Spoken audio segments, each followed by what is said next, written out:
स्वागत है आपका फिर से द डायरीज के एक और एपिसोड में, मेरे यानी अहमद फराज के साथ। पहले तो मैं आप लोगों का तहे दिल से शुक्रिया कर दूं।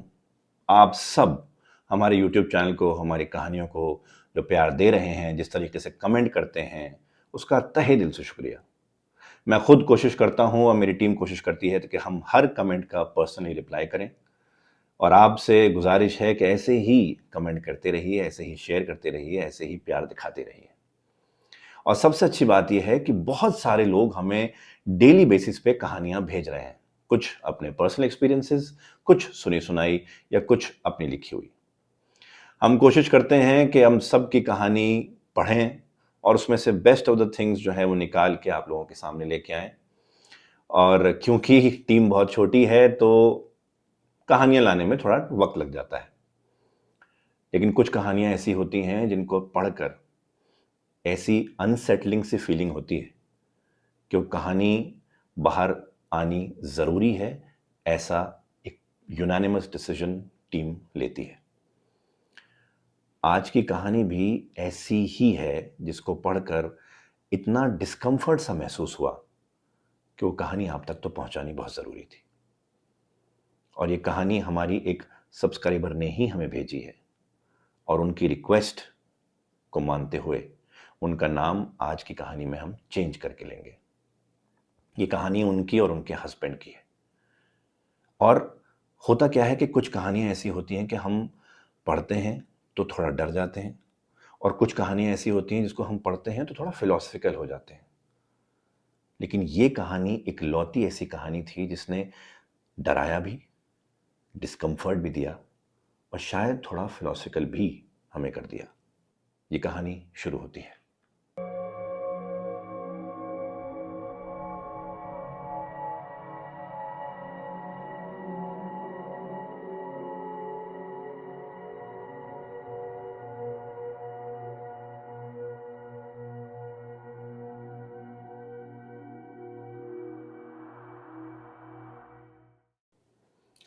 ये कहानी है जया और सुरेश की, तकरीबन लेट 2009 की।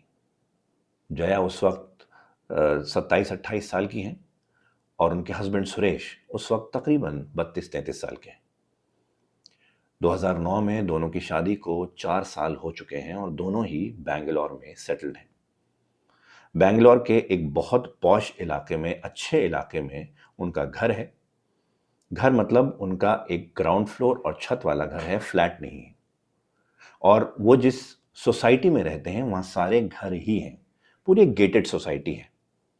इस गेटेड सोसाइटी में कुछ गार्ड्स हैं जो अलग अलग जगह पर बैठते हैं, और सारे घरों को मिला के एक आरडब्ल्यूए भी बनाई गई है। सब एक दूसरे के साथ मिलजुल कर भी वहाँ पर रहते हैं, और क्योंकि ज़्यादातर लोग वहाँ पर आईटी इंडस्ट्री में काम करने वाले हैं तो सब एक दूसरे को कहीं ना कहीं जानते भी हैं।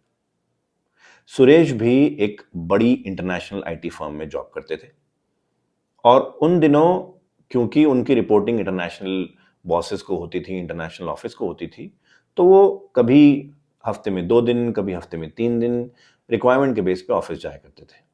नहीं तो अपने ही घर में एक कमरे को ऑफिस बना दिया था, वहां बैठ के काम करते थे। जया हाउएवर एक कॉर्पोरेट लॉयर थी, सक्सेसफुल कॉर्पोरेट लॉयर, और वो एक बहुत बड़ी कॉर्पोरेट फर्म में जॉब करती थी, तो वो रोज ऑफिस जाया करती थी। दोनों ही अपने अपने काम में काफी बिजी रहते थे, सुबह से लेकर रात तक। और इसीलिए किसी भी वर्किंग कपल की तरह उन्होंने भी अपने घर के काम के लिए, जैसे झाड़ू पोछा, बर्तन सफाई वगैरह के लिए, एक हाउसमेड हायर करी थी। न जाने क्यों उनको हाउसमेड हायर करने में थोड़ी प्रॉब्लम हुई थी। बड़ी मुश्किल से एक हाउसमेड मिली थी जो किसी ने रिकमेंड करी, तो जया ने हायर कर ली। हालांकि जया उसके काम से बहुत ज़्यादा खुश नहीं थी। अभी उसको काम करते हुए कुछ महीने ही हुए थे। उस मेड का नाम था पिंकी। तो पिंकी को अभी काम करते हुए कुछ महीने ही हुए थे इनके यहाँ, और जया ऑलरेडी उससे थोड़ी फ्रस्ट्रेट होनी शुरू हो गई थी। उसकी कुछ बातें थी पिंकी की जो जया को बिल्कुल भी पसंद नहीं आती थी। उसमें सबसे बड़ी बात थी एक फाउल स्मेल, एक गंदी बदबू जो पिंकी के साथ ही घर में आया करती थी। बड़ी अनहाइजीनिक तरीके से पिंकी रहती थी। जब भी वो घर में घुसती थी, एक ऐसी स्मेल थी जैसे जला हुआ कोयला और कूड़ेदान की स्मेल मिक्स कर दी गई हो, इस तरह की गंदी स्मेल। अब इसी के बीच जया हो गई प्रेग्नेंट। कुछ वीक्स ही हुए थे, बट जया की प्रेगनेंसी की बात सामने आई। तो दोनों बहुत खुश थे। शादी के 4 साल बाद जया प्रेग्नेंट हुई थी, तो ऑब्वियसली खुशी की बात भी थी। लेकिन इसी प्रेगनेंसी के चलते जया की जो सेंस ऑफ स्मेल थी वो बहुत ज़्यादा एनहांस हो गई थी, जिसके चलते पिंकी की जो अनहाइजीनिक स्मेल थी वो जया को बहुत ज़्यादा चुभने लगी थी। जया को अच्छी अचानक से वॉमिट सी नॉशियस फील होने लगता था जैसे ही पिंकी पास आती थी। इसके अलावा एक आध बात और थी, जैसे बीच में जया के कुछ पर्सनल आइटम्स मिस होने लगे, गायब होने लगे। जैसे कि जया की एक यूज्ड लिपस्टिक, या किचन के चम्मच और फोक, या फिर कुछ इयररिंग, एक पुरानी साड़ी, इस तरह की चीजें गायब होने लगी। पहले तो जया को लगा कि शायद वही रख के कहीं भूल गई है या मिल जाएंगे, जो एक रैशनल माइंड बोलता है। लेकिन जब नहीं मिले और ऐसे ही आइटम्स मिस होने लगे, तब जया को एहसास हुआ कि शायद पिंकी ही ये सब सामान लेके जा रही है। तो अब वो कन्फ्रंट तो कर नहीं सकती थी, तो वो थोड़ी सतर्क हो गई थी। इस बीच जया ने कोशिश करी कि कोई और मेड मिल जाए, लेकिन बड़ी मुश्किल हो रही थी उसको इसमें। तीसरी बात जो पिंकी की बिल्कुल नफरत थी, बिल्कुल अच्छी नहीं लगती थी जया को, वो थी उसका बिन बताए छुट्टी ले लेना। एक दिन नहीं, 2 दिन नहीं, कभी कभी 4-4, 5-5 दिन गायब हो जाती थी। मोबाइल स्विच ऑफ, ना किसी और का नंबर उसके पास, कोई खैर खबर नहीं, कुछ नहीं। और जब वापस आती थी तो कहती थी, सॉरी दीदी, मेरा मोबाइल पानी में गिर गया था, मेरे मर्द ने ठीक कराया। सॉरी दीदी, मेरी बुआ मर गई थी, मैं वहां गांव चली गई थी। कुछ ना कुछ बहाने बना देती थी।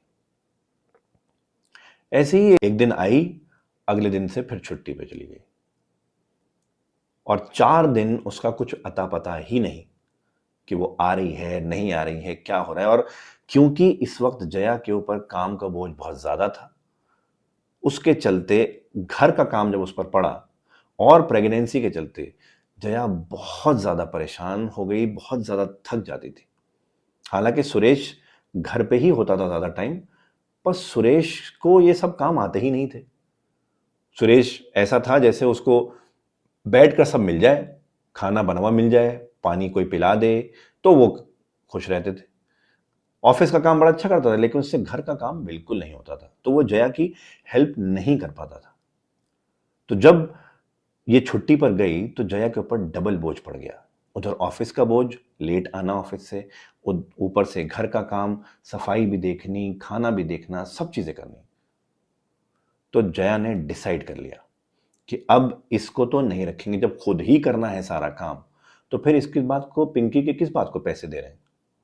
सुरेश ने और जया ने बात करी और डिसाइड किया कि अब जब आएगी, जब भी आएगी, पिंकी को गेट से ही फायर कर देंगे, और इसका जो भी पैसा बनता है वो देके इसको बोलेंगे कल से आने की जरूरत नहीं है। 2 दिन बाद घंटी बजी, जया उस दिन घर पे ही थी।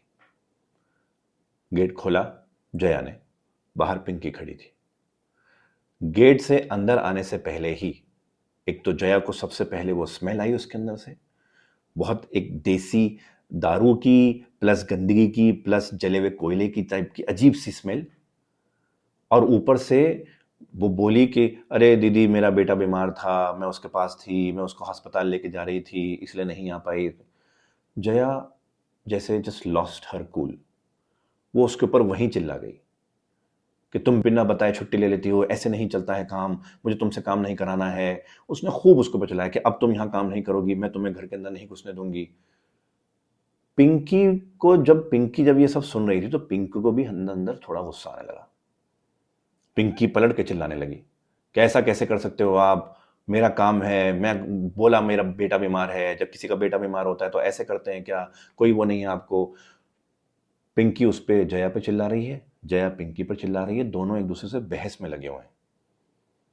और फिर जया ने बीच में अपने पर्सनल आइटम्स की बात भी करी कि तुम क्या काम करोगी, तुम तो चुराती हो चीजें, कभी मेरे पैसे चुराती हो, कभी इयररिंग चुराती हो, कभी साड़ी चुराती हो। ये बात सुन के पिंकी और गुस्से में आ गई। अरे ऐसा कैसे इल्जाम लगा सकते हो आप, हम नहीं चुराते हैं, बोला ना मेरा बेटा बीमार था। पिंकी के मुंह से ये सब बातें निकल रही थी गुस्से में। जया, क्योंकि उसका माइंड ऑलरेडी फ्रस्ट्रेटेड था, क्योंकि वो थकी हुई थी, क्योंकि उसका माइंड ढंग से काम नहीं कर रहा था, सारी चीजें उसके ऊपर पड़ी हुई थी, तो अनफॉर्चुनेटली जया ने एक ऐसा सेंटेंस बोल दिया तो शायद इन रेट्रोस्पेक्ट जब वो सोचती है तो उसको नहीं बोलना चाहिए था। उसके मुंह से निकला, अरे बेटा बीमार ही तो था, मरा थोड़ी था, किस बात की छुट्टी ले ली तुमने 4 दिन की, बताया भी नहीं। और तुम लोग इतने गंदे नाली के कीड़ों की तरह रहते हो तो बीमारियां तो होंगी ना। बस ये सुनकर पिंकी का पारा बहुत ज्यादा हाई हो गया। वो ऐसे आग बबूला सी हो गई, उसने अपने हाथों की ऐसे मुट्ठी सी बना ली। ये सब चीख पुकार सुन के सुरेश भी अब घर के वाले ऑफिस से निकल के बाहर आया, देखा क्या हो रहा है। जब पिंकी ने सुरेश को देखा तब एकदम से उसका स्टांस एकदम बदल गया। उसने सुरेश को बड़ी अजीब नजर से देखा और जया से बोली, अरे मुझ पे क्या चिल्लाती है, अपने मर्द पे चिल्ला के देख, तुझे पता है तेरे पीछे क्या करता है, ये गंदी गंदी फिल्में देखता है, मैं घर में होती हूं तब भी ये गंदी गंदी फिल्में देखता है। ये सब सुन के सारे नेबर्स भी बाहर निकल आए थे कि देखें क्या हो रहा है, कौन चीख रहा है। जब बाहर निकले और उन्होंने सुरेश और जया के घर के एंट्रेंस पे खड़ा होकर सब देखा तो पिंकी ने जब सब सारे नेबर्स को देखा कि वो भी आ गए तो उनकी तरफ मुंह करके बोली, अरे ये आदमी बहुत गंदा है, ये जो यहाँ रहता है, जब मैं घर में घुसती हूँ मुझे अड़े अजीब तरीके से देखता है और मेरे सामने गंदी गंदी फिल्में देखता रहता है, जब मैं रहती हूँ तब भी बंद नहीं करता।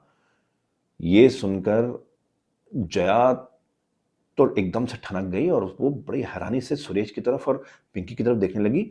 सुरेश बहुत ज्यादा गुस्से में आ गया, इतना ज्यादा गुस्से में आ गया कि उसने गाली देनी शुरू कर दी।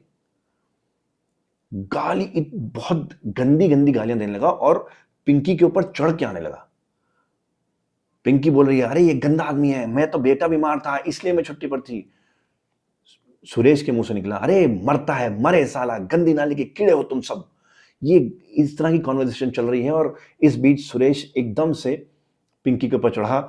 इधर जया भी पिंकी के ऊपर गई। पहले जया ने पिंकी को थप्पड़ मारा और सुरेश ने उसको धक्का दिया और पिंकी नीचे गिरी और उसका सर जाके जमीन पर लगा। ये देखकर सब एकदम से हैरान हो गए, एकदम से सन्नाटा सा छा गया। जितने लोग खड़े थे सब पीछे हुए और एक सन्नाटा सा हो गया। पिंकी आहिस्ता आहिस्ता अपनी आंखें खोल रही थी, उठ रही थी, सब एक दूसरे को देख रहे हैं। और जया जो है वो सुरेश की तरफ बड़ी हैरानी से देख रही है कि ये क्या बोल रही थी, कुछ समझ नहीं आया। सुरेश जो है गालियों पे गालियां दिया जा रहा है। उधर से सोसाइटी का गार्ड भी आ गया था, गार्ड भी ये सब चीजें देख रहा है और सुरेश जो है गार्ड से बोल रहा है कि इसको ले जाओ यहाँ से, खबरदार ये सोसाइटी में नजर आई। एक एल्डरली कोई नेबर थे, वो आए, उन्होंने सुरेश को रोका और उन्होंने उसको बोला कि आप शांत हो जाओ, सुरेश धमकी दे रहा है कि मैं पुलिस को बुला लूंगा, इसको पुलिस के हवाले कर दूंगा। वो समझा रहे हैं कि पुलिस को मत बुलाइए, सोसाइटी की बदनामी होगी, आपकी बदनामी होगी, हम मेक श्योर करेंगे कि ये औरत जो है सोसाइटी में ना आए, इसका फोटो सर्कुलेट कर देंगे तो सो दैट कोई एंटर ना होने दे। ये सब चीज़ें चल रही हैं। अचानक पिंकी आहिस्ता आहिस्ता उठ रही है और जो वो झोला लेके आई थी उसमें से एक छुरी निकालती है और एकदम से खड़ी हो जाती है। सब देख रहे हैं कि उसके हाथ में छुरी है, अब ये जया पे या सुरेश पे अटैक करेगी। इससे पहले कि लोग कुछ समझ पाते उसने वो छुरी अपने हाथ में रखी और अपना हाथ काट लिया। उसके हाथ से खून बहने लगा और उसने हाथ लेके ऐसे जया और सुरेश दोनों के चेहरे पर खून की बूंदें डाल दी। दोनों बड़े हैरान से हो गए, दोनों के चेहरे पे कपड़ों पे खून की बूंदें आ गई थी। ये किसी ने एक्सपेक्ट नहीं किया था, किसी ने भी एक्सपेक्ट नहीं किया था। और इससे कि वो अपने आप को देख रहे हैं कि उनके खून की बूंदें उन पे आई हैं, पिंकी जो है अपना हाथ ऐसे दबाए, आंखें बंद करे, कुछ ऐसे पढ़ रही है। इधर गार्ड ने उसके हाथ पकड़े ये सब देख के और उसको घसीट रहे हैं। इधर सुरेश ने अपना ऐसे मुंह पोंछा और उसके ऊपर गालियां देनी और शुरू करी, निकालो इसको बाहर, नजर नहीं आनी चाहिए औरत। जया जया जैसे बस फ्रीज हो गई है, किसी ने खून फेंका उसके ऊपर, वो प्रेग्नेंट है। ये सब उसने एक्सपेक्ट नहीं किया था, उसने सिर्फ उसको नौकरी से निकालना था। वो फ्रीज होके उल्टे पैर घर के अंदर आ रही है, सुरेश गालियां दी जा रहा है। गार्ड पिंकी को घसीट के ले जा रहे हैं। किसी तरह पिंकी ने हाथ छुड़ाया, पीछे मुड़ी और भागते हुए जया के पास आई और उसके कान में विस्पर करके बोली, और तू देख, तेरा बच्चा भी नहीं बचेगा। मैं तेरे पति की जिंदगी बर्बाद कर दूंगी। तुम्हारे यहां कोई नहीं आएगा काम करने। तुम दोनों गए। ये सुनकर जया जैसे ऑलमोस्ट बेहोश से हो गई थी। उसके पैरों में जान नहीं थी। जो नेबर खड़ी थी औरतें, उन्होंने जया को संभाला और घर के अंदर ले गई। उधर गार्ड को सब बोल रहे हैं, ले जाओ उसको, ले जाओ उसको। दो गार्ड आ गए हैं, दोनों पिंकी को घसीट रहे हैं वहां से निकालने के लिए। सुरेश गालियां दिया जा रहा है। जया की हालत खराब है, अजीब सा माहौल हो गया है। उसको अंदर ले गई औरतें, उसको बेड पे बिठाया। सुरेश अंदर गया, अपना मुंह वॉश करके बाहर आया और उसने फिर पिंकी को गालियां देनी शुरू करी। पिंकी वहां से जा चुकी है। ये माहौल, ये मंजर देखकर सारे नेबर्स हैरान हैं कि आखिर हुआ क्या। सिर्फ एक मेड को नौकरी से तो निकालना था।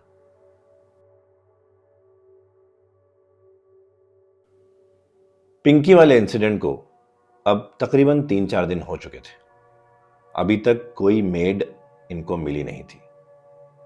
और अक्सर ऐसे दिनों में जब दोनों को ऑफिस जाना होता था, सुरेश को भी अपने ऑफिस जाना है और जया को भी अपने ऑफिस जाना है, तो ये दोनों साथ निकला करते थे। सुरेश पहले जया को ड्रॉप करता था, फिर अपने ऑफिस जाता था कार लेके, फिर वापसी में कभी कभी किसी किसी दिन जया को पिक भी करता था और दोनों साथ में घर आते थे। ऐसे ही एक दिन ये सुबह 7 बजे निकलने के लिए तैयार हुए थे, क्योंकि 7 बजे निकलते थे तो ही बैंगलोर का ट्रैफिक ही अवॉइड कर पाते थे और सही टाइम पे अपने अपने ऑफिस पहुंचते थे।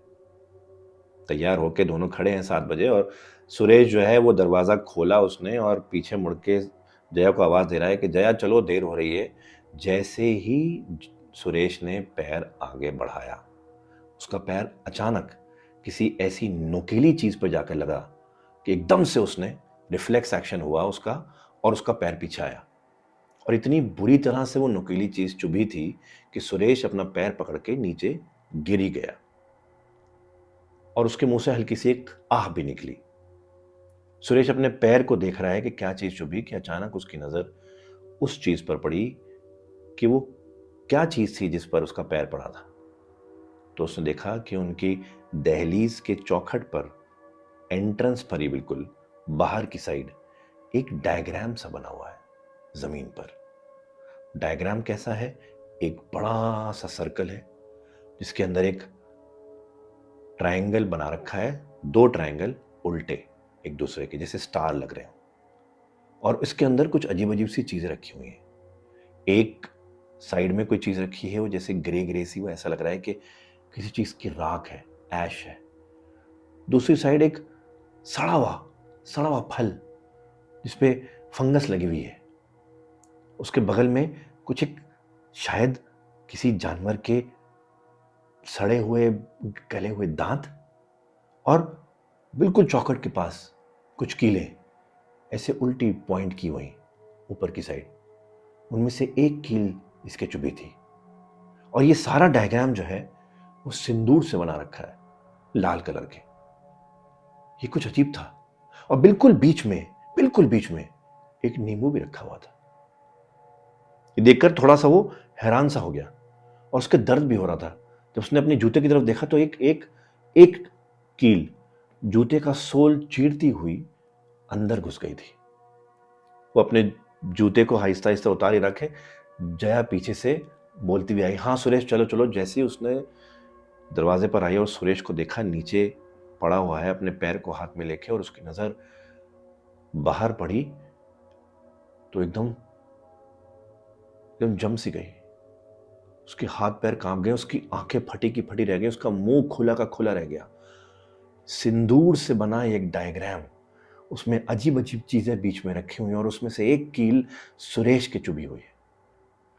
हो ना हो जया को यकीन सा हो गया था कि ये कोई जादू टोने वाली चीज ही है, क्योंकि और तो कुछ हो नहीं सकता। और क्योंकि ये बात 2009 की है तो उस वक्त सोसाइटीज में इतने ज्यादा सीसीटीवी कैमरा नहीं थे।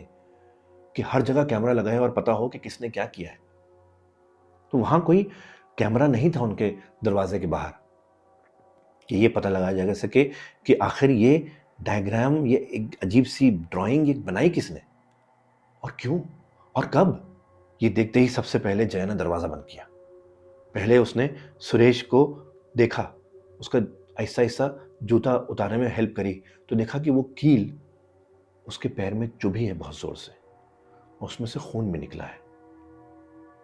और हैरानी की बात यह है कि इस कील पे हल्का सा कहीं ना कहीं कुछ एक जो सिंदूर से बाहर का डायग्राम बना रखा है, वो सिंदूर भी इस पे लगा हुआ है। वो कील और जूता निकाल के अलग रखा गया। पहले उसका फर्स्ट एड किया सुरेश का, उसके पट्टी वट्टी बांधी, उसका वो किया। और उसके बाद जया ने बोला, सुरेश ये बात कुछ अजीब है, मुझे अच्छा नहीं लग रहा। हालांकि दोनों बहुत रिलीजियस नहीं थे, लेकिन फिर भी उनके घर में एक छोटा सा मंदिर था जो दीवार पे उन्होंने लगा रखा था, जिसमें कभी कभी जया सामने खड़े होकर पूजा कर लिया करती थी। लेकिन दोनों इतने कोई ना तो सुपरस्टिशियस थे ना ही रिलीजियस थे। लेकिन अब बात जादू टोना तक पहुंच गई थी। तो जया ने उस मंदिर में जो कलश रखा था जिसमें गंगा जल रखा होता है, वो उठाया और अपने ऊपर और सुरेश के ऊपर छिड़का। उसके पैर पर भी छिड़का जहां पर वो कील लगी थी। और फिर दरवाजा खोल के पहले ग्लव्स पहनकर वो सारी चीजें साफ करी, एक थैली में भरी कि इनको बाहर फेंका जाएगा। जितनी चीजें उसमें रखी हुई थी वो एक थैले में भरी, पूरा वहां से जितना भी था वो चीजें साफ करी और फिर उस जगह को भी गंगा जल से ही कहीं ना कहीं उसने धोया अच्छे से। और अब दिल में एक इत्मीनान था कि गंगा जल से घर की, खुद की और उस जगह की उसने शुद्धि कर दी है। और शायद यही उनकी सबसे बड़ी मिस्टेक होने वाली थी। वो दिन खत्म हो गया और करते करते ऐसे कई दिन खत्म हुए और पिंकी वाले इंसिडेंट को और उनकी मेड ना होने वाली सिचुएशन में अब तकरीबन 1 महीना गुजर चुका था। सारा काम, सारा भार जया पर था। सुरेश थोड़ा बहुत मदद कर दिया करता था घर के कामों में, लेकिन घर के काम उससे बिल्कुल नहीं होते थे। तो सारा का सारा बोझ इस वक्त जया पे था। जया बहुत फ्रस्ट्रेट रहने लगी थी। दोनों में अक्सर इस बात को लेकर लड़ाई भी होने लगी थी। जया के चेहरे पर अब थकान दिखने लगी थी। जया प्रेग्नेंट भी थी और प्रेगनेंसी में शुरू के 3 महीने बहुत डेलिकेट होते हैं, बहुत इंपॉर्टेंट होते हैं। और इसी 3 महीनों में उसने बहुत सारी चीज़ें देख ली थी। पहले पिंकी का वो इंसिडेंट, फिर ये जादू टोना वाला डायग्राम, और अब बिना मेड के 1 महीने गुजार देना। ऑफिस का काम, घर का काम, बर्तन, खाना, सब कुछ खुद करना पड़ रहा था उसको। आए दिन सुरेश और इसके झगड़े रहते थे इस मामले में लेकर। इस वक्त ये इतने डेस्परेट थे, जो भी राजी हो जाए उसको रखने को तैयार थे। लेकिन जिस भी मेड से जया बात करती, हर कोई मेड मना करती थी। क्योंकि ये बात जो पिंकी के साथ इतना बड़ा इंसिडेंट हुआ, ये पूरे सोसाइटी में, बल्कि कई सोसाइटीज में फैल चुकी थी। तो जिस भी मेड से जया बात करती थी, या तो वो ये बहाना बना देती थी कि उसके पास टाइम नहीं है, या दीदी के साथ, भैया के साथ उसका टाइम मैच नहीं हो रहा है, या उसके पास इतने घर लगे हुए हैं कि वो नहीं आ सकती है, या पैसे इतने मांगे कि वो नहीं अफोर्ड कर सकते हैं। ये सब चीज़ें चल रही थी। इसी बीच एक दिन सुरेश घर से काम कर रहा था, अपने घर वाले ऑफिस से। दोपहर का खाना वाना खा के फारिग हुआ, प्लेटें उसने सिंक में रखी। तकरीबन 3 बज रहे थे। घर की घंटी बजी। सुरेश ने सोचा कि इस वक्त 3 बजे कौन आ गया, सब अपने अपने ऑफिस में होते हैं, वीकडे। सुरेश ने जाके दरवाजा खोला और जैसे ही उसने दरवाजा खोला, सुरेश की आंखों में एक अजीब सी चमक आ गई, क्योंकि सामने खड़ी थी एक लड़की। उम्र रही होगी तकरीबन 22-23 साल। डस्की उसका कॉम्प्लेक्शन था, अच्छे फिगर की थी और अच्छे वेल टू डू फैमिली से लग रही थी। बाल उसने बन बना रखे थे और 2-4 बाल आगे चेहरे पर आ रहे थे। आंखें उसकी ब्राउन थी। सुरेश ने सारी चीज़ें कुछ ही सेकंड में नोट कर ली थी और सुरेश हैरान था कि इतनी खूबसूरत दिखने वाली लड़की उनके दरवाजे पे क्या कर रही है। जब सुरेश ने पूछा कि कौन, तब उसने बताया कि वो यहाँ पर हाउस हेल्प के काम के लिए आई है, मेड के काम के लिए। सुरेश के जहन में कहीं ना कहीं एक खुशी भी थी और थोड़ी हैरानी भी थी कि इतनी अच्छी दिखने वाली लड़की, जिसने बड़ा अच्छा पहनावा भी पहन रखा है, उसने उसने एक ट्रेडिशनल साड़ी पहन रखी थी कोडुगु स्टाइल में, जो अक्सर कूर्ग साइड की औरतें पहनती हैं, उस तरह की उसकी साड़ी थी और साड़ी भी अच्छी लग रही थी। तो ओवरऑल वो एक बहुत वेल टू डू फैमिली से लग रही थी और उसका ये कहना कि वो यहाँ मेड के काम के लिए आई है, सुरेश को थोड़ा हैरान कर गया था। लेकिन एक दिल में वो भी थी कि अच्छा है। उसने उसको अंदर बुलाया, थोड़ी सी वो हिचकिचाई तो सुरेश ने उसका नाम पूछा कि तुम्हारा नाम क्या है। उसने बताया मोहिनी। उसने बोला मोहिनी अंदर आओ। तो मोहिनी बोला कि दीदी नहीं है, दीदी से मिलना था। तो बोला दीदी तो ऑफिस गई हैं, आप अंदर आओ, कोई बात नहीं, घबराओ मत। मोहिनी अंदर आई। सुरेश ने दरवाज़ा बंद किया और वो उसके सामने जाके खड़ा हो गया। उसने पूछा कि आपको यहाँ के बारे में किसने बताया।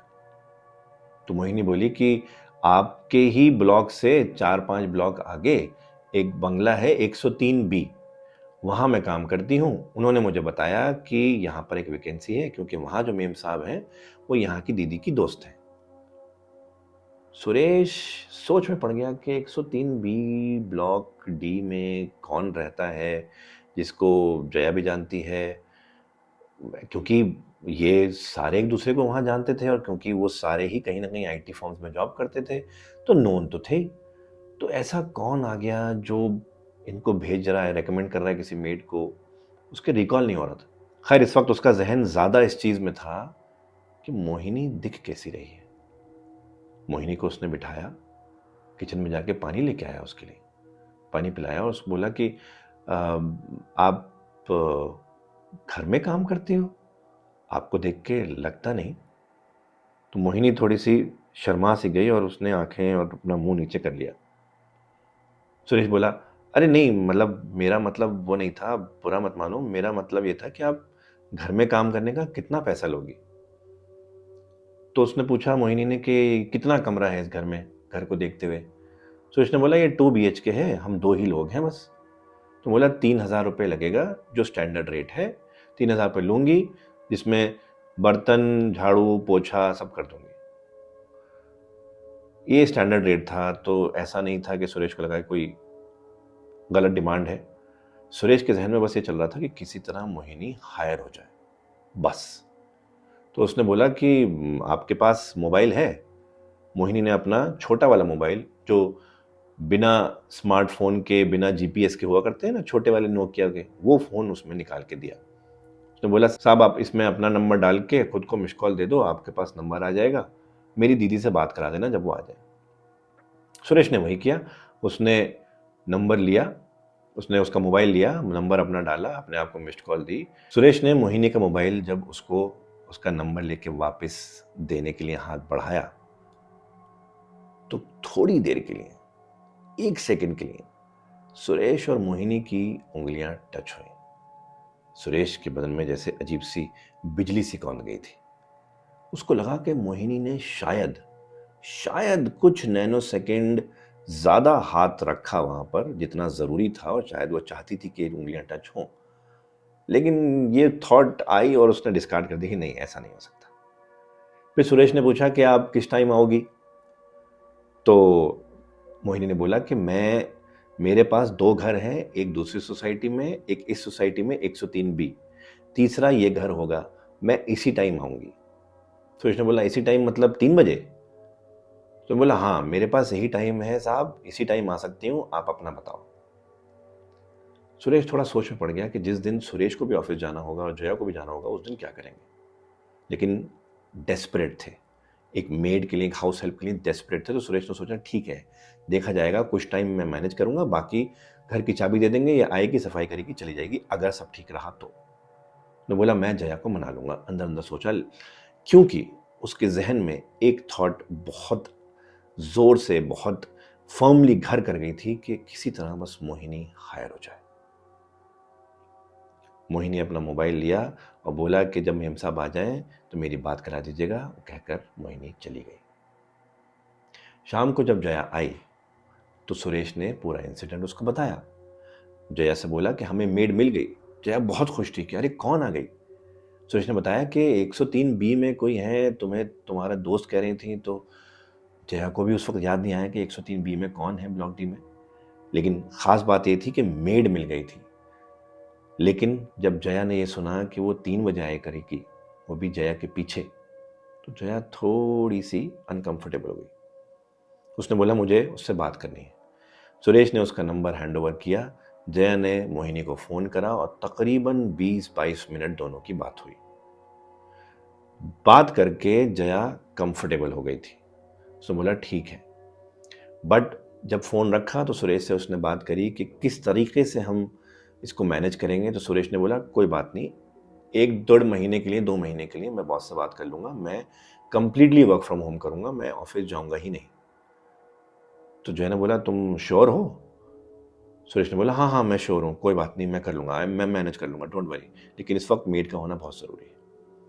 और इस तरह से दोनों को फाइनली एक मेड मिल गई थी जो उनके घर के काम करना शुरू कर दी थी।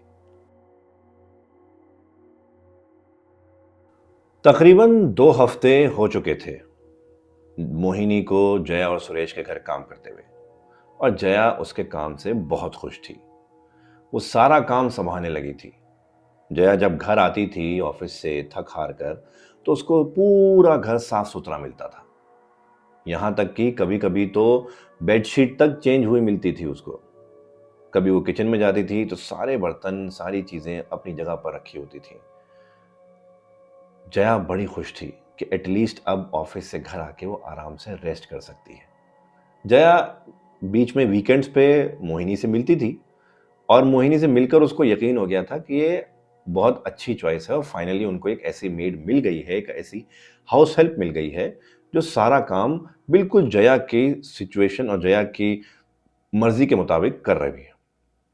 यहां तक कि सुरेश और जया ये डिस्कशन करने लगे थे, इनफैक्ट जया ने सजेस्ट किया था कि अब इससे कुकिंग भी करवा लेते, क्योंकि ये दोनों स्ट्रिक्ट वेजिटेरियन थे और वो भी, मोहिनी भी वेजिटेरियन थी। और अब क्योंकि प्रेगनेंसी आगे बढ़ रही थी तो फूड की स्मेल, और वो स्मेल बहुत ज़्यादा एनहांस होने लगी थी जया के अंदर, तो वो चाहती थी कि कोई कुकिंग कर ले।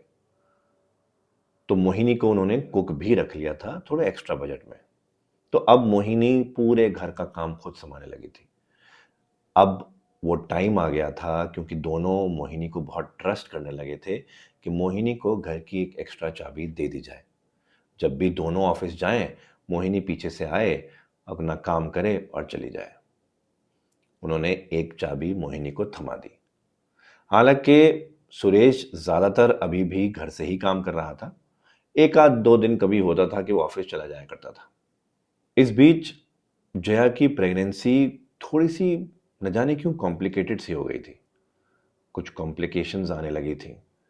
जया अचानक से एनीमिक हो गई थी, बिल्कुल पीली सी पड़ गई थी उसकी स्किन, ज़्यादातर डिहाइड्रेटेड रहने लगी थी, होंठ सूखे रहते थे। हालांकि उसकी प्रेगनेंसी की बेली विजिबल थी, लेकिन उसकी स्किन पर जो अजीब से दाग पड़ रहे थे या सूखापन आ रहा था, वो भी विजिबल हो गया था। डॉक्टर्स के पास रेगुलरली जा रही थी।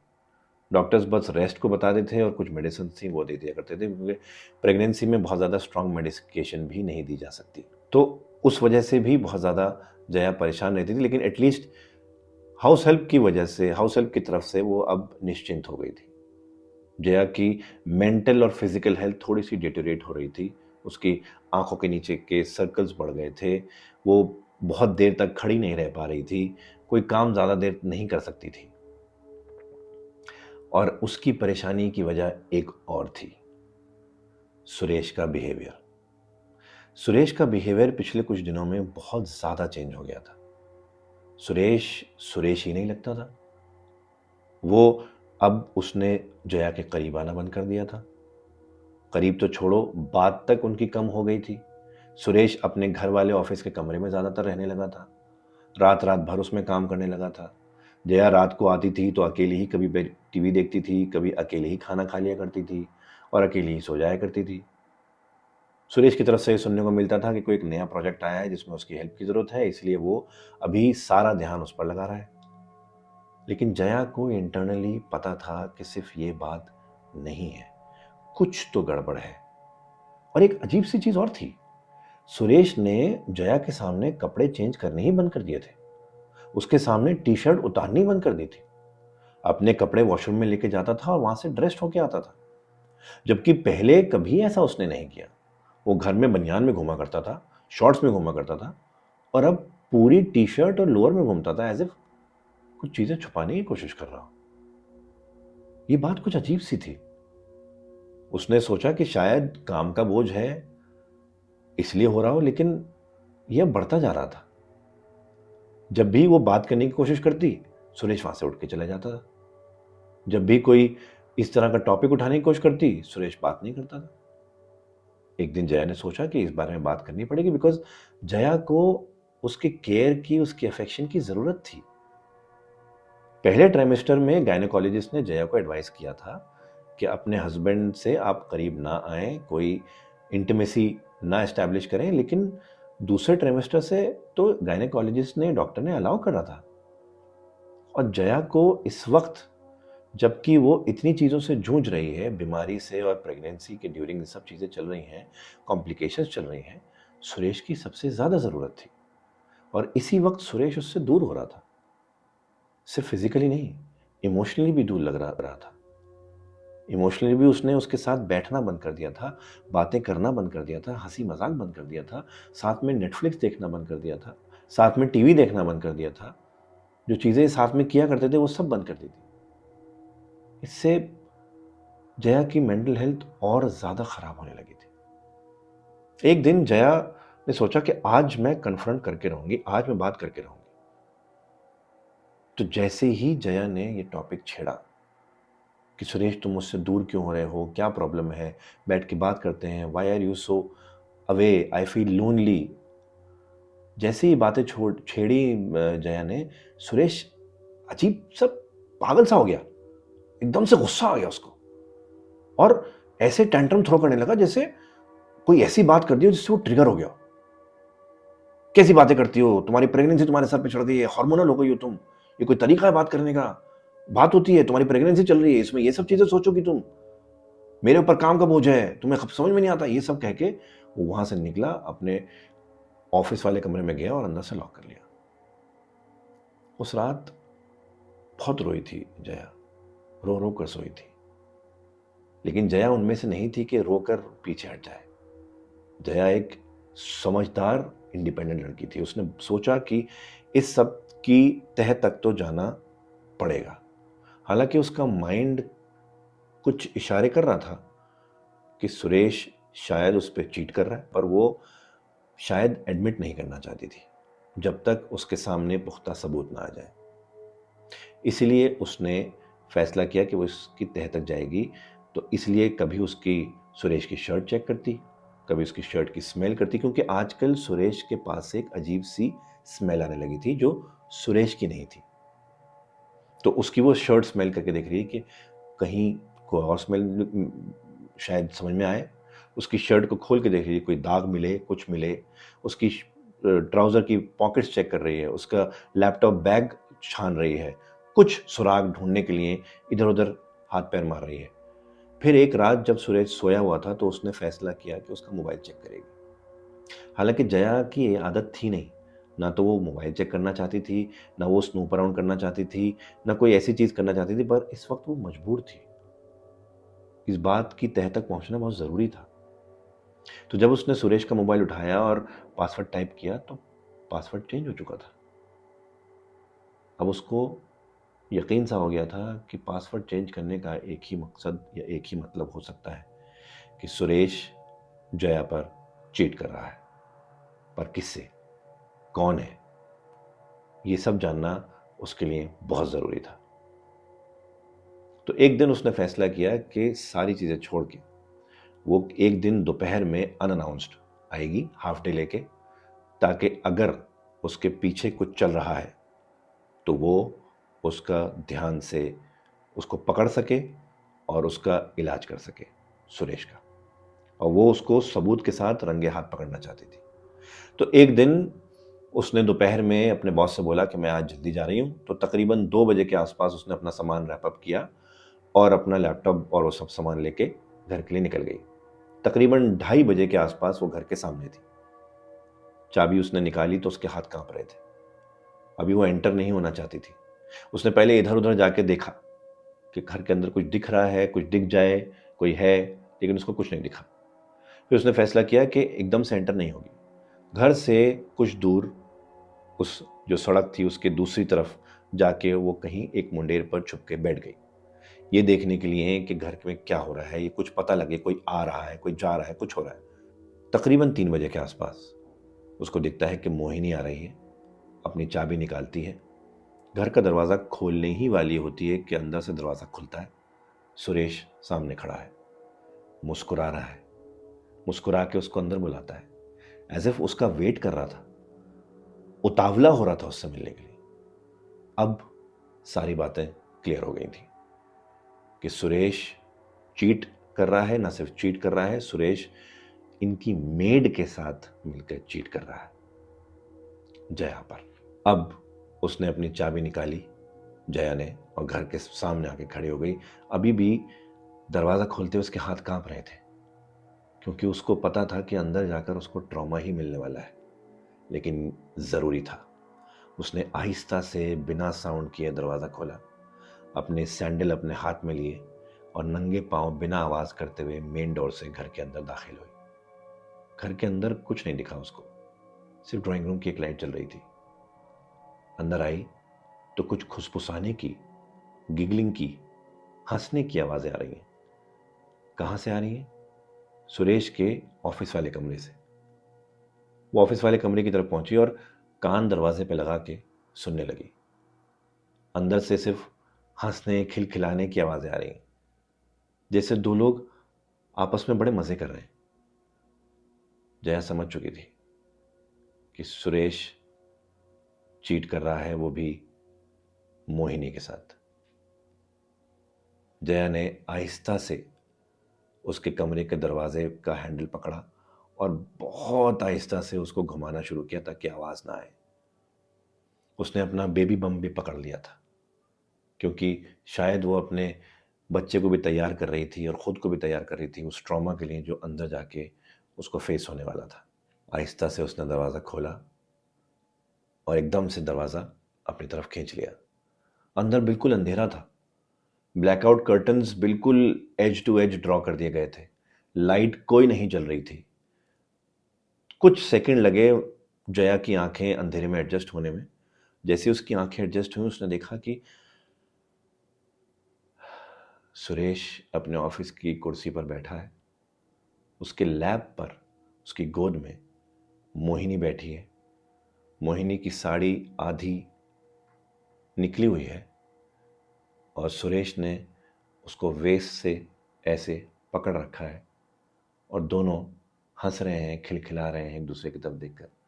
जैसे ही सुरेश ने देखा कि दरवाज़ा खुला है और सामने जया खड़ी है, उसने एकदम मोहिनी को उठाया, खुद भी उठा। मोहिनी ने एकदम से साड़ी ऐसे पहनी और जया का जैसे सब्र का बांध टूट गया। जया एकदम से लपकी मोहिनी की तरफ और मोहिनी को मारना शुरू किया। उसने गालियां दे रही है, रो रही है और मार रही है। सुरेश ने उसको रोकने की कोशिश करी तो सुरेश को भी एक जोर का थप्पड़ उसने रसीद कर दिया उसके चेहरे पर। सुरेश एकदम सनसा हो गया, साइड में खड़ा हो गया और वो मोहिनी की तरफ लपकी और मार रही है। मारते मारते सोच रही है कि एक औरत के लिए ये बहुत ज्यादा स्ट्रांग है, इस पे मार का कुछ असर नहीं हो रहा है। जब सुरेश पीछे हुआ, सुरेश ने लाइट खोल दी। लाइट में उसको सही से नजर आना शुरू हुआ। लाइट जब उसने देखी और मोहिनी की शक्ल देखी तो और मारा। जया ने उसको मारने की कोशिश कर रही है। इसी बीच जया की नजर सुरेश की बॉडी पर पड़ी। सुरेश टॉपलेस था। जब उसने नोट किया कि उसके पूरे चेस्ट पर बाइट मार्क्स हैं। ये कोई प्यार से दी गई लव बाइट्स नहीं थी, बाइट मार्क्स थे, जैसे किसी ने दांत गड़ाए हो, किसी ने वहां से मांस खाने की कोशिश करी हो। क्या इसीलिए सुरेश ने जया के सामने कपड़े चेंज करने बंद किए थे? क्या इसीलिए वो टी शर्ट पहन के रहता था ये सब छुपाने के लिए? इतने गुस्से में भी उसको वो दाग दिख रहे हैं और उस हैरान हो रही है कि क्या है, क्यों है ये और किस लिए है ये। मीनवाइल वो ये सोच रही है, मोहिनी उसके पीछे है। एकदम से जब ये इससे ध्यान हटा, वो मोहिनी की तरफ मुड़ी, मोहिनी गायब। मोहिनी वहां से गायब हो चुकी थी। वो दरवाजे की तरफ भागी, क्योंकि मोहिनी बाहर भागी होगी। वो दरवाजे की तरफ भागी, बाहर एंट्री गेट से बाहर गई, बाहर चारों तरफ देखा, इधर थोड़ा सा गई, 50 मीटर राइट, 50 मीटर गई, मोहिनी का कहीं नामो निशान नहीं था। वो वापस थक हार के अपने घर आई। सुरेश ड्राइंग रूम में सोफे पर बैठा है, सर पकड़कर। अंदर आती बोली, सुरेश, कितने सिक हो तुम, कितने घटिया हो तुम, कितने नीच हो तुम। तुमने चीट किया मुझ पर जब मैं प्रेग्नेंट हूं, वो भी मोहिनी के साथ, एक दादी की उम्र की मेड के साथ। दादी की उम्र की मेड? क्या कह रही हो तुम, दादी की उम्र की मेड? सुरेश, तुम पागल हो क्या? किस तरह के आदमी हो तुम? एक 65-70 साल की औरत से तुम चीट कर रहे हो मेरे ऊपर? सुरेश थोड़ा सम था। क्या मतलब 65-70 साल की मेड? हालांकि इस वक्त इंपॉर्टेंट यह था कि सुरेश ने चीटिंग करी थी, लेकिन इसमें भी उसको यह कैसी बात थी? वो तो एक 22-23 साल की लड़की थी जिसको देखकर सुरेश फिसल गया था। क्या मतलब 65-70 साल की बुढ़िया मेड? सुरेश, मुझे तुम्हारा चेहरा नहीं देखना है। मैं घर छोड़कर जा रही हूं, and do not try to contact me. We are done. यह कह के जया ने सामान पैक किया और वो वहां से निकल गई और सीधा अपने पेरेंट्स के घर चली गई। सुरेश उससे माफी मांगता रह गया, लेकिन यह बात शायद माफ करने वाली थी भी नहीं। सुरेश उसके पैर पकड़ता रह गया, उसके हाथ जोड़ता रह गया, लेकिन वो चली गई अपने माँ बाप के घर। वहां जाकर उसने न सिर्फ अपने माँ बाप को, बल्कि सुरेश के माँ बाप को भी फोन करके सब कुछ बताया। मोहिनी के साथ जो किया और पिंकी के साथ जो किया, वो सब सुरेश का बताया। सुरेश ने कोशिश करी कि उसके माँ बाप उसके पास आके बैंगलोर रहें, लेकिन उसके माँ बाप उसकी हरकत से इतना शर्मिंदा थे कि उन्होंने भी मना कर दिया। सुरेश अकेला पड़ गया था। रात में घबरा के कभी कभी उठता था। उसको लगता था कि जया उसके पास है, पर जया नहीं थी वहां पर। उधर 5 महीने की प्रेगनेंसी के बाद, इतनी कॉम्प्लिकेशंस के बाद, जया की तबीयत और बिगड़ने लगी थी। जया के पेरेंट्स चेन्नई में रहते थे, तो वो चेन्नई में थी, ये बैंगलोर में ही था, और इसके पेरेंट्स कूर्ग के एरिया के आसपास कहीं रहा करते थे सुरेश के। जया की तबीयत बिगड़ती जा रही है, लेकिन सुरेश को कुछ नहीं पता है। लेकिन इस बीच सुरेश के साथ जो चीजें हो रही हैं वो शायद किसी और को नहीं पता है।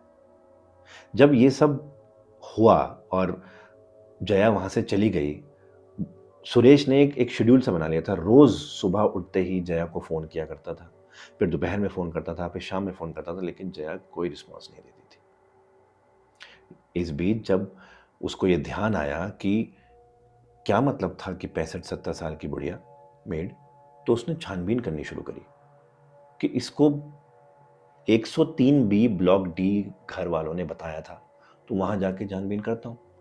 ये सीधा उस घर पे गया, वहां देखा वो घर तो बंद है। जब सोसाइटी के गार्ड से पूछा कि भाई ये घर में कौन रहता था और कब से बंद हुआ, तो सोसाइटी के गार्ड ने बताया कि ये पिछले 6-8 महीने से बंद है। इसका मतलब मोहिनी को किसी ने यहां से रेकमेंड किया, ये तो पॉसिबल नहीं है। जब थोड़ी और छानबीन करी तो ये पता लगा कि इसके जो ओनर्स हैं वो तो यहाँ रहते ही नहीं, उन्होंने तो किराए पे चढ़ा रखा था, और जो लास्ट किराएदार थे वो रातों रात यहां से गए। क्यों, किसी को नहीं पता।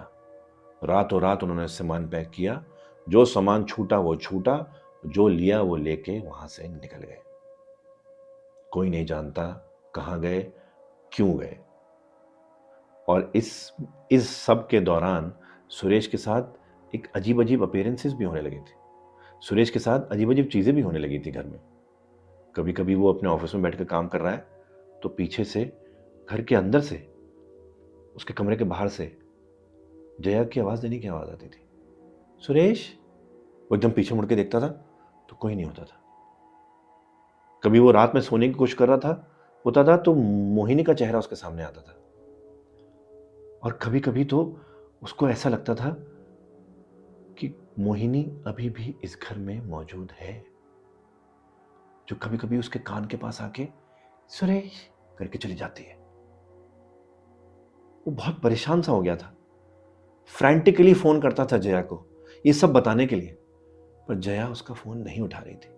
उसके माँ बाप ने उससे बात करनी बंद कर दी थी, सुरेश के माँ बाप ने उससे बात करनी बंद कर दी थी। कोई उससे बात नहीं कर रहा था, वो बिल्कुल अकेला पड़ गया था। अंदर ही अंदर उसको गिल्ट भी खा रहा था कि उसने उसके साथ बहुत बुरा किया। उधर जया की हालत बद से बदतर होती जा रही थी। एक दिन अचानक वो रात में सोई हुई थी, सोते सोते उसको पिंकी का सपना आया। और सपने में पिंकी किसी ऐसी जगह पे नहीं थी जो उसको नहीं समझ में आ रही थी। पिंकी उसके चेन्नई के घर में थी जहां जया उस वक्त रह रही थी। पिंकी उसके सामने खड़ी है, जया उसके सामने है। पिंकी एकदम से भाग के उसके सामने आती है और वैसे ही जैसे पहले विस्पर करके गई थी, उसके कान में विस्पर करती है, मैंने बोला था ना, तेरा बच्चा भी मरेगा, तेरी जिंदगी बर्बाद होगी, देख सब कर दिया मैंने। जैसे ये कहा, उसकी आंख खुली और एक सिवियर पेन उसके एब्डोमेन में उठा। वो चिल्लाई, उसके माँ बाप अपने कमरे से आए, उसको हॉस्पिटल ले जाने का फैसला किया। हॉस्पिटल ले जाने के लिए जैसे ही एम्बुलेंस आई, एम्बुलेंस में डाल ही रहे थे कि ब्लीडिंग शुरू हो गई, सिवियर ब्लीडिंग शुरू हो गई। एम्बुलेंस किसी तरह हॉस्पिटल पहुंची, स्ट्रेचर पर डाल के उसको इमरजेंसी में ओटी में लेके जाया गया। डॉक्टर्स ने उसके ऊपर ऑपरेट किया। आधा पौने घंटे बाद ओटी से बाहर आके डॉक्टर्स ने माँ बाप को बताया, बहुत कोशिश करी, बच्चे को नहीं बचा पाए, उसको मिसकैरेज हो गया था। ब्लड लॉस बहुत ज़्यादा हुआ था, इसलिए जया की भी हालत भी कुछ खास नहीं थी। उधर सुरेश भी सोया हुआ था। सोते सोते उसने मोहिनी को देखा। मोहिनी को कैसे देखा? मोहिनी उसके छाती पर बैठी है और वो ऐसा है जैसे स्लीप पैरालिसिस में, आंखें खुली हैं उसकी सपने में, लेकिन मूव नहीं कर पा रहा। मोहिनी ने उसके दोनों हाथ पकड़ रखे हैं और उसकी तरफ बड़ी अजीब तरीके से घूर रही है। इस वक्त मोहिनी का चेहरा ना तो किसी 70 साल की बुढ़िया जैसा है, ना ही किसी यंग औरत जैसा। अजीब सा कुछ चेहरा है, पर उसको ये पता है मोहिनी है। और अचानक मोहिनी उसके गर्दन पर मुंह लाती है और जोर से काटती है, जैसे वहां से मांस खाना चाह रही हो। जैसे ही उसके दर्द होता है, एकदम से उसकी आंख खुलती है। उसके दर्द असल में हो रहा है। जब वो उठ के वॉशरूम जाता है और शीशे में देखता है तो उसके यहां पर, ठीक उसी जगह जहां सपने में मोहिनी ने काटा था, एक बहुत बड़ा सा लाल निशान है। वैसे ही बाइट मार्क जैसे उसके पूरे चेस्ट पर और टॉर्सो पर हो रखे थे। सुरेश को इस वक्त समझ में आ गया था कि कुछ कुछ तो गड़बड़ हो रही है और किसी से कांटेक्ट नहीं हो पा रहा था। वो जया को फोन कर रहा था, जया फोन नहीं उठा रही। जया के माँ बाप को फोन कर रहा है, वो फोन नहीं उठा रहे। अपने माँ बाप को फोन कर रहा है, वो नहीं उठा रहे, क्योंकि उधर जया के माँ बाप ने सुरेश के माँ बाप को फोन करके भी बुला लिया था, क्योंकि जया की हालत ठीक नहीं थी। वो लोग भी वहां पहुंच गए थे, लेकिन इधर सुरेश का कोई फोन नहीं उठा रहा। सुरेश को एहसास हुआ कि कुछ तो गड़बड़ है, उसको इसी वक्त जया के पास पहुंचना बहुत जरूरी है। उसने आओ देखना ताओ थोड़ा बहुत छोटा मोटा बैग पैक किया और सीधा एयरपोर्ट के लिए निकल गया, क्योंकि उसको चेन्नई जाना था। उसने सोचा गाड़ी गाड़ी से ड्राइव करेगा, एयरपोर्ट पर गाड़ी पार्क करेगा और वहां से फ्लाइट की जो भी नेक्स्ट फ्लाइट की टिकट मिलेगी वो खरीदेगा और सीधा चेन्नई पहुंच जाएगा। वो फ्रैंटिकली ड्राइव करता हुआ एयरपोर्ट की तरफ जा रहा है और सोच रहा है कि उसने ऐसा क्यों किया जया के साथ, उससे माफ़ी मांगेगा। और मोहिनी के बारे में सोच रहा है और पिंकी के बारे में सोच रहा है। ये सारी चीज़ें उसके दिमाग में चल रही है कि अचानक उसकी नज़र रेयर व्यू मिरर में पड़ती है और उसको मोहिनी पीछे बैठी हुई दिखती है। वही मोहिनी जो उसकी छाती पर सपने में बैठी थी, वही चेहरे वाली। जैसी उसको मोहिनी दिखती है, उसकी चीख निकलती है, उसके हाथ से स्टीयरिंग डगमगाता है, गाड़ी एकदम से स्किड करती है और जाके किसी पेड़ से, किसी माइलस्टोन से किसी से टकराती है। बहुत सिवियर एक्सीडेंट होता है और उसका सर जाके सामने डैशबोर्ड पे टकराता है। पहले शीशा उसके मुंह पे रखता है और वो वहीं बेहोश हो जाता है। उसका एक्सीडेंट इतना सिवियर था कि उसके चेहरे से, उसके हाथ से, उसके पैरों से खून निकल रहा था। उसकी गाड़ी ऑलमोस्ट तहस नहस हो गई थी। का एक्सीडेंट देख के आसपास के गाड़ी वालों ने, बाइक वालों ने, सब ने अपनी व्हीकल्स रोकी, उसको देखा। किसी एक भले मानुस ने किसी तरह दरवाज़ा खोल के कुछ करके 2-3 लोगों ने उसको बाहर निकाला। एक किसी की गाड़ी में उसको डाला गया और पास के हॉस्पिटल में उसको लेके गए। इधर सुरेश हॉस्पिटल में है, अपनी जान के लिए जूझ रहा है। उधर जया चेन्नई में एक हॉस्पिटल में है, ब्लड लॉस की वजह से वो भी बेहोश है और अपनी जान के लिए जूझ रही है। एक हंसते खेलते परिवार के साथ दो लोग जो अच्छी खासी जिंदगी अपने साथ बिता रहे थे, उनका ये हाल हो गया था। तकरीबन 24 घंटे बाद जब दोनों को थोड़ा थोड़ा होश आना शुरू हुआ, तब सबसे पहला ख्याल दोनों का एक दूसरे का ही आया। हालांकि जया को ये लगा कि उसके मन में तो सुरेश के लिए नफरत होनी चाहिए जो उसने उसके साथ किया है, पर सरप्राइजिंगली थी नहीं। अफसोस था मिसकैरेज का, अफसोस था अपनी जिंदगी ऐसी होने का। लेकिन उसको सुरेश से बात करनी थी। उसने इशारा करके अपने फादर को बुलाया और बोला सुरेश से बात करनी है। जब उन्होंने सुरेश को फ़ोन करना शुरू किया तो कोई उठाया नहीं, क्योंकि सुरेश का फ़ोन सुरेश के पास नहीं था। सुरेश की जब आंखें खुलनी शुरू हुई तो उसका भी पहला ख्याल जया का ही था। वो जया से बात करना चाहता था, उसको सब कुछ बताना चाहता था। उसने घंटी बजा के नर्स को बुलाया और अपना मोबाइल मांगा।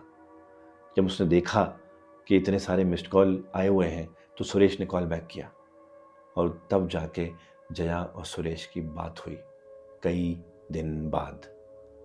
सुरेश रोते रोते माफ़ी मांग रहा है, गिड़गिड़ा रहा है और बोल रहा है सिर्फ एक बार मेरी बात सुन लो। जया चुप सुन रही है। तब सुरेश ने सब कुछ बताया,